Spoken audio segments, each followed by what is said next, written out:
Guys, welcome back to HDG Cars YouTube channel. We're in the heart of the Black Country and today we're going to show you the ultimate family hybrid vehicle.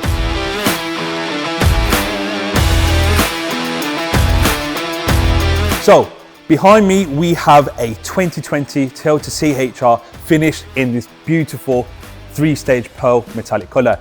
Now, with only 65,000 miles from new and £15,000, it is the best all-rounder bang for buck car you can get. Now, we're going to talk specifically about this car a little bit and we'll talk about the CHR in general. Now, so if we come round, this one is something called the Black Pack. So we've got lower down here, we've got the front and rear sensors. We've put a UK plate, even though this is a Japanese input to make it a little bit more premium. We've got the upgraded LEDs. This one has the 1.8 hybrid engine, which we'll get back to a little bit later in the video. Now, styling wise, this shocked the world when it first came out. Toyota are known for their boring Corollas and other cars similar to that, but we've got an aggressive front headlights. We've got the upgraded plastic trims with the sweeping arches, upgraded alloys. So these are the Black Pack alloys as well, just giving it a sportier look. Obviously, we've got the standard hybrid badging over here. And as we get the cameraman to come over here,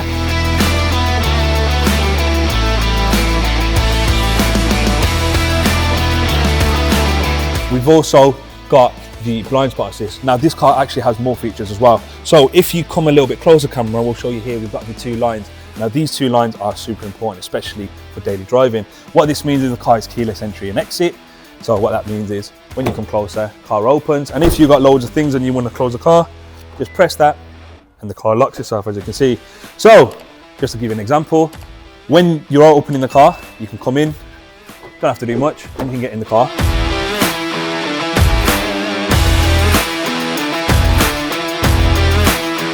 Straight away. Now, as we come to the back, you've got that sweeping kind of coupe, even though it's a 5-door, coupe kind of arch, perfect for that compact SUV. And the styling at the back, it's a little bit Marmite. I won't lie to you guys. Some people love it, some people hate it. I quite like it, I think it's different. So when we come to the back, we've still got that CHR emblem, the hybrid Toyota logo, and the hybrid Synergy drive to let people know you're.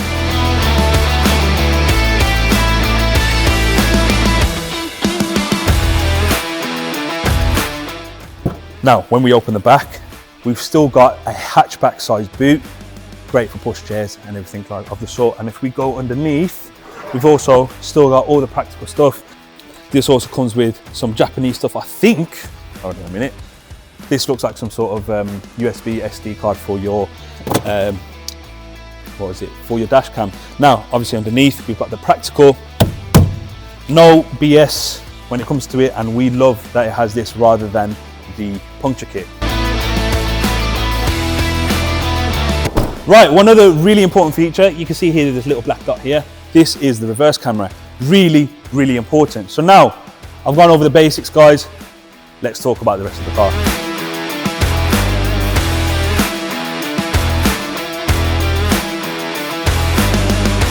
Right, so we've already talked about the outside, so now let's talk about this interior. So, as we clumber inside, I'm about 5'8", 5'9", and I can get in quite comfortably. Again, if you're a little bit taller, you've still got, I'd say about another 3-4 inches. So, tall, short, get in quite nice. Now, some of the good features about the car, and I personally really like, is the headrest is a little bit more forward, so you can get a bit more comfortable. You've got the side bolsters that are a lot more supportive, and you've got this beautiful quilted pattern. Now, everything's about design when you're coming inside. So, even if we look at the headliner, we've also got the design kind of USP inside as well. Now, steering wheel, again, you're not going to beat the German cars, but we're going to talk about Toyota. For the Toyota, you've got the multifunction steering wheel, perfectly ergonomic, and you've got a manual rail. What a rail? Yeah, rail, I guess. I'm used to the electric stuff, luckily. Now, also one of the features, we've got the mode here. You've got volume up, volume down. You can answer your phone calls. On this side, you've got your lane assist button, you've got your tripometer, so everything's kind of on your steering wheel, which I really like, especially some of the German variants. You've got to kind of lean over and press buttons here to reset the odometer. So it's always nice to be a little bit more ergonomic. Now, another thing, I am not the biggest fan of this, gear stick personally. I don't know why, I just don't like it. Really not the end of the world. Again, you still got to just shift with it regardless. But yeah, it's something I like. Now, it also does have auto hold and electric handbrake. I'm a little bit old school. I don't like the electric handbrake. It's really not the end of the world. but again, it is a lot better. And as the future comes on, I think we're going to have a lot more weird handbrakes.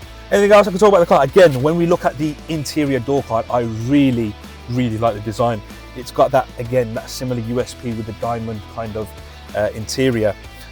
Horn works as it should, pretty decent. And again, we're talking about Toyota. So if you're going to get in the comments to talk about German SUVs, we can't have a conversation. This is the best all-round car money can buy. Bang for buck is the word it goes. Now, let's get back into the inside.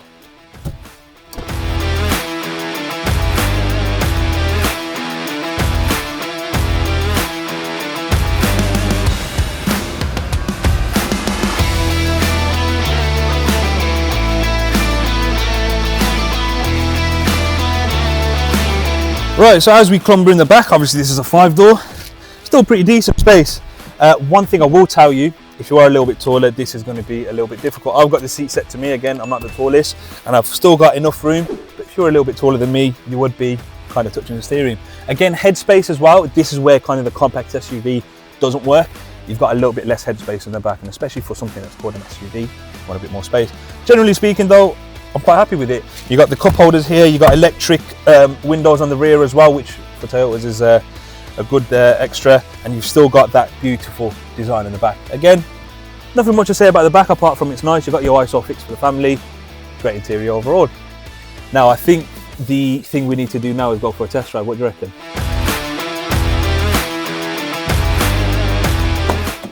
So guys, we don't like garage queens here. Don't buy a car to keep it in the garage. So let's go for a drive.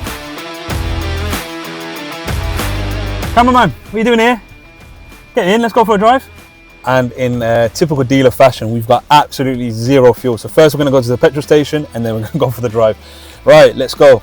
As always guys, ensure you're wearing your seatbelt, 2 hands on the steering wheel at all times unless absolutely necessary not to. And yeah, make sure you always drive the speed limit. So one other quirky thing about these Japanese imports, left, look right, is that the indicators on the right side of the steering rather than the left. It does take a little bit of getting used to, but like anything, once you get used to it after 5 minutes, you're good to go. Right, I'm going to keep my eyes on the road. We're going to go to the petrol station and I'll talk about the car. Again, like I said, you're buying these cars to drive, and the CHR, especially with this 1.8 hybrid, is one of the smoothest drives, paired with the CVT gearbox, which doesn't have any gear shifts, so you don't feel lurching.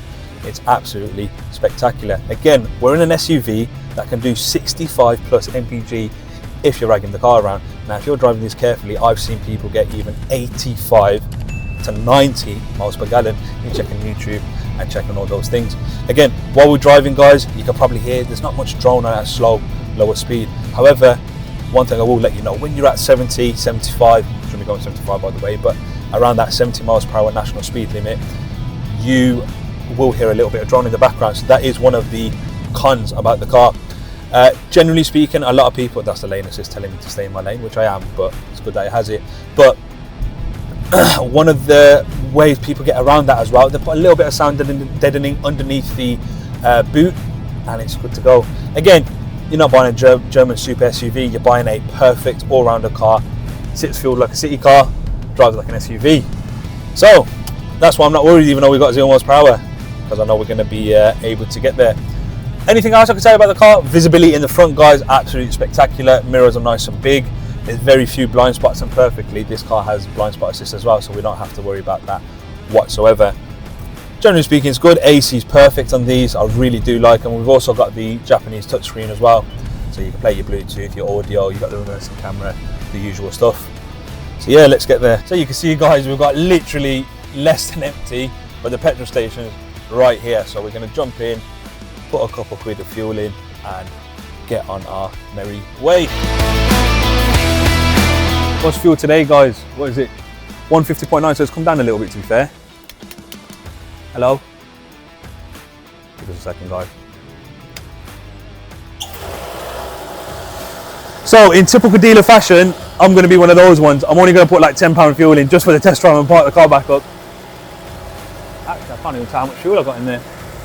There we go. Just to not look stingy, I'll put £15 fuel in. But yeah, £15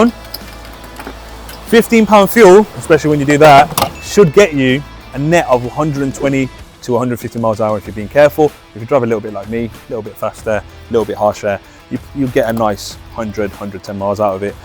If you drive like Fast and Furious, then I can't tell you might get 80 miles. But yeah, let me go pay for this. Cameraman, food, water, good to go. Be right back. Salesman as well, so you can get one bottle of water for £1.30, and if you get two, it's £1.60. Obviously I got two. So one more thing, cup holders. This has like a double level cup holder, so it has a little bit in the inside. If you've got a bigger drink, you can have it there, and if you want, you can have it up to about here as well. Good thing you got one cup holder here, one cup holder there, two in the back. You got another cup holder here. So if you want about 15 drinks, you're more than welcome to put them in the car. But yeah. So guys, another thing I didn't actually show you is how we start the car. So this is a push button start. So you can just see over here, we've got a power button over here. Cameraman will pan over later. Press the brake, hold that for 2 seconds. Because it's a hybrid, you won't hear anything, you won't hear the engine start. However, it's got a ready icon here, so when the vehicle's ready, you'll hear everything starting up as well, the AC running, the beeping, so you'll understand. Now, seatbelt first as always, we'll go for a test drive. So guys, as we are driving around, I can genuinely say it is an absolutely relaxing experience, courtesy of the 1.8 hybrid engine. Now I did tell you I'm going to talk about this. So like I said, driving around the city, the 1.8 hybrid is an incredibly nice drive, really smooth. Paired with the CVT gearbox, you don't feel any gear changes. Now the reason I want to talk about this engine specifically, the CHR actually comes in 2 engine types. You've got the 1.8, which we're driving and talking about and gassing up right now. We've also got the 1.2, not the best engine. Now this is a 2ZR FXE, so you'll know this engine from the Toyota Prius, Toyota Corolla, and a bunch of other variants. A legendary engine that can go up to 400, even 500,000 miles without a hitch. Hybrid system's perfect, seamless charge, seamless power shift, you're good to go. That's why this is the best all-rounder. Kind of like cricket, someone who can bowl, bat and field really well. So this 2ZR FXE 1.8 hybrid has a whopping combined 122 brake horsepower, front wheel drive, 0 to 60 in 3 business days. I'm joking, it's about 11 seconds. And yeah, you're not buying the car for speed, but it's still good to know. But the perfect thing about this car, especially when you come to a roundabout like this, where you need to get off the line, the hybrid battery kicks in perfectly, so you can get enough oomph off the line to make sure you get out quickly and seamlessly. Again, this car does have the eCVT. I keep banging on about it, but it makes the car so much smoother. And it also has a 43 litre tank. So 43 litres, nowadays prices, you're looking at about 50, 60 quid max. And I reckon you can get about 500 miles out of it at the very least. Unless you drive a bit like me, then probably about 450.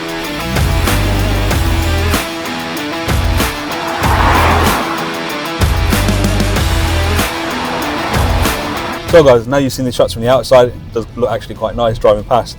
But the main thing I do want to talk about is just forget the tech specs, forget all of that. What is it like to drive day to day? Now, Toyota have engineered this car to ensure it is one of the ultimate compact SUVs. Spent a lot of time, a lot on R&D to make sure you are happy with the car. Design wise, really nice and sleek. CVT gearbox allowing it to be nice and smooth, and that 1.8, although people think it's a bigger engine because of the 1800cc, that hybrid battery ensures that this vehicle is really good on the motorway, really good locally, and it's just, again, the best all-rounder. You keep hearing me say that, but it's the truth. Again, gear shifts wise, like I said, nothing. Steering wise, it is not the lightest steering, but it isn't the heaviest either. I'd say it's a perfect balance in between. Electric, obviously, steering. And generally speaking, the reliability of these cars speaks for itself. When you hear Toyota, it's synonymous with driving and reliability. Apart from that, guys, what can I say to you? You know, it's a Toyota CHR. I can bang on about tech specs, but it's a nice cruise. It can go up hills correctly because of the 1.8. It can shift as fast as you need. And as you can see, perfect timing. I've got a call coming in. So it's got nice features like Bluetooth. We're going to decline that. We're going to decline that call now just because we're driving. But yeah, Bluetooth, all the bells and whistles you need, including the lane assist, sonar. What more do you want from a car, you know?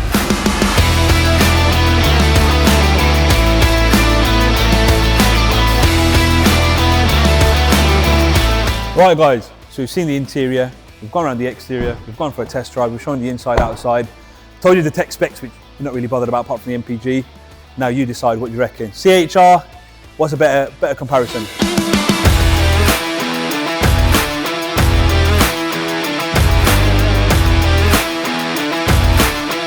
So to summarise the points, bulletproof engine, beautiful MPG and a pretty nice look if I do say so myself.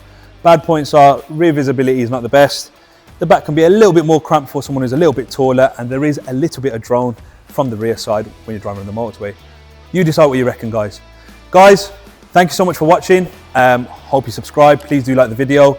HDG Cars will be bringing you a lot more content on different types of cars. We've got the S63 over there, the GLC 43, so a little bit more of an interesting cars that are coming to the YouTube. And again, check us out on hdgcars.com. Thank you so much for watching. It's my first video, so hopefully I'll polish up as we go along. And thank you all for your support. We've had an overwhelming amount of support on social media as it is, and from the bottom of my heart, from the HDG family, thank you so much. And hopefully we'll see you in the next one, guys.